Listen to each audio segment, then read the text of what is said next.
Olse.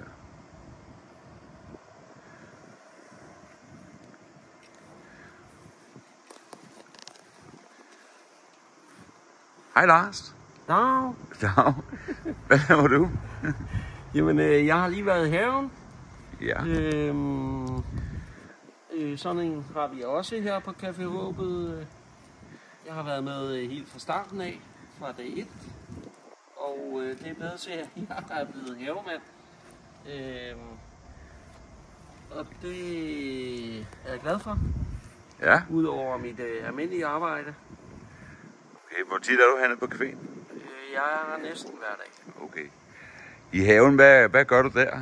Jamen, vi gør det, som alle almindelige borgere gør i deres have. Altså jordbær, tomater, chili, krydderier, masser af blomster.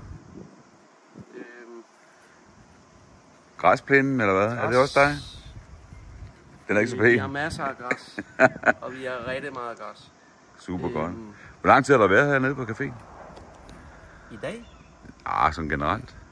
Hvor mange år har der kommet her? Jamen, fra dag 1 af. Dag 1 af, okay. Jeg tror nok, vi fylder 4. Det er der omkring. Men tak skal du have. Super. Hej hej.